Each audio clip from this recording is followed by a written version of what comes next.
Awas, hati-hati.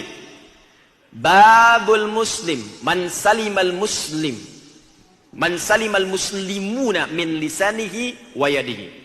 Ya, qala haddatsana qala, langsung ke rawi terakhir, an Abdullah bin Amr bin As radhiyallahu taala anhuma. Hadis diriwayatkan dari ujung sanadnya kepada Nabi dari Abdullah bin Amr bin As, semoga Allah meridai kepada beliau dan kepada bapaknya atau kedua orang tuanya, dari Nabi sallallahu alaihi wasallam. Qal al-muslimu, orang muslim yang baik itu, orang muslim yang imannya benar itu. Jadi cara baca kitab Sahih Bukhari itu begini. Sebutkan kitabnya tentang apa, maka hadisnya akan terkait dengan pembahasan kitabnya itu. Jangan dipisahkan terjemahan dari subtemanya. Kalau temanya tentang iman, maka cara menerjemahkannya begini.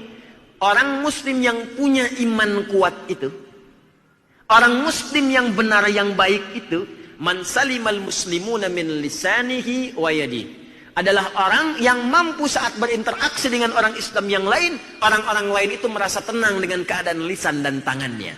Kalau bahasa singkatnya, orang Islam yang baik itu mampu menjaga lisan dan tangannya. Jelas? Karena itu kalimat lisan itu seringkali dibuka dengan kalimat iman dalam Al-Quran. Buka Quran surah 49 ayat 11 sampai 12. Ya ayyuhalladzina amanu, iman dulu. La yasra qaumin qaum. Hai orang-orang yang merasa punya iman, muslim yang baik, kebab tadi. Maka gunakan lisanmu untuk berkata yang baik, jangan saling mencela, kata Al-Quran. Ya ayyuhalladzina amanu, hai orang-orang muslim yang baik yang punya iman, la yaghtab ba'dukum ba'dha, jangan gosip, jangan gibah. Kalau ada orang bergibah menunjukkan imannya lemah. Kalau ada orang gosip menunjukkan muslimnya belum baik. Ya, abi mah henteu ustaz, bagus. Terus sepertos itu tuh, bapak itu mah tiap hari ya. Sama. Di orang Islam yang baik, dia jaga lisannya. Bahkan di hadis Nabi yang lain dikatakan, man kana yu'minu billahi wal yaumil akhir, falyaqul khaira aw liyasmut. Siapa yang merasa beriman pada Allah di hari kiamat, awas, beriman kepada Allah dan akan dihisab di hari akhir. Di Nabi katakan begini, kamu hati-hati jaga lisan, perkataanmu dihisab. Falyaqul khaira aw liyasmut, maka katakan yang baik supaya hisabmu ringan. Kalau tak mampu diam. Kalau tak bisa berkata yang baik, diam. Kamu tahu nggak tentang si fulan itu? Diam aja. Ancaman dari Nabi, kalau kamu paksakan berkata yang buruk, maaf, di hari kiamat lebih dahsyat. Kalau kamu yakin akan dihisab, perkataan kamu itu dihisab. Di hadis Muslim yang lain, itu ada bab muflis namanya. Muflis, orang bangkrut. Itu pekerjaannya di muka bumi di dunianya, ternyata rajin ibadah, Pak. Kalau sholat dahsyat, Bu. Kata Nabi, ya'ti yaumal qiyamati bisolatin. Datang di hari kiamat, pahala salatnya banyak. Pakai nakirah. Nakirah itu umum. Umum itu bukan spesifik. Artinya jenis-jenis salat dikerjakan. Jangankan fardu, sunnah diburu. Wasyamin, puasanya rajin. Jangankan Ramadan. Bahkan ayamul bid pun ditunggu-tunggu. Wazakatin, zakatnya rajin. Cuman sayang, wa ya'ti qad syatama hadha.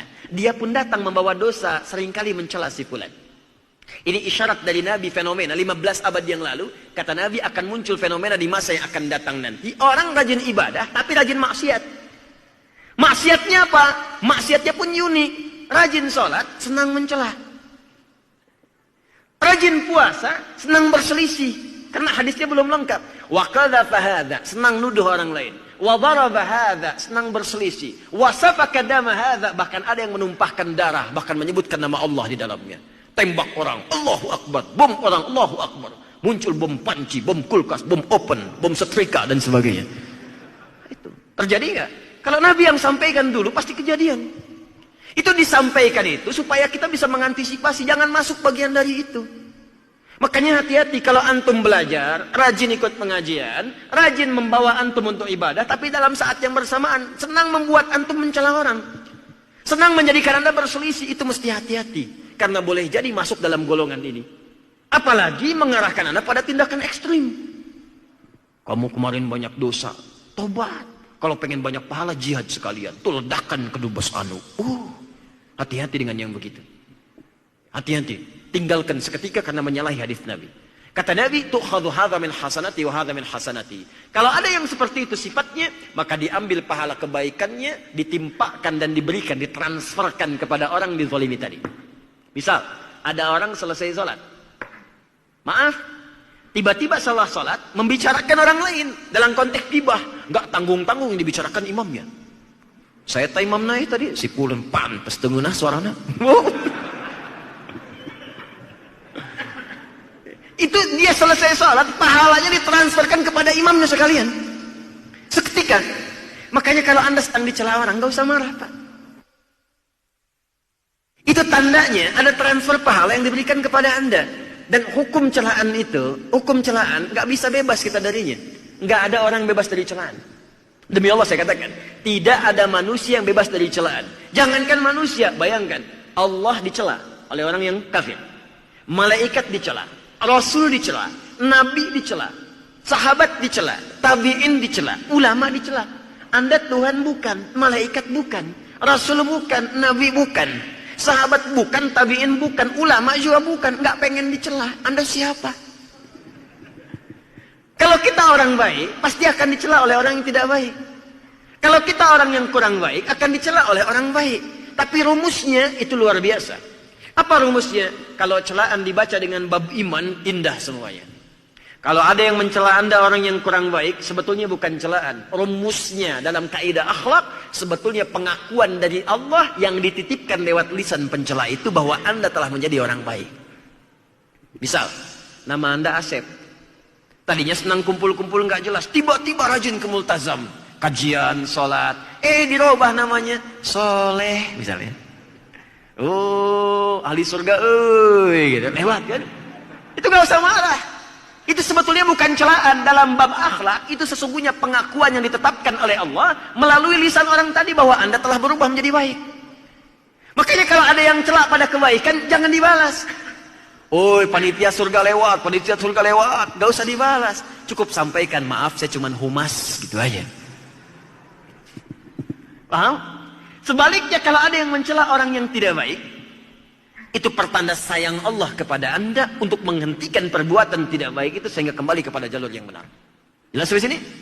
Baik, jadi mustahil kita tidak menghindari hal demikian. Mustahil. Pasti dapatkan. Karena itu kembalikan kepada babnya.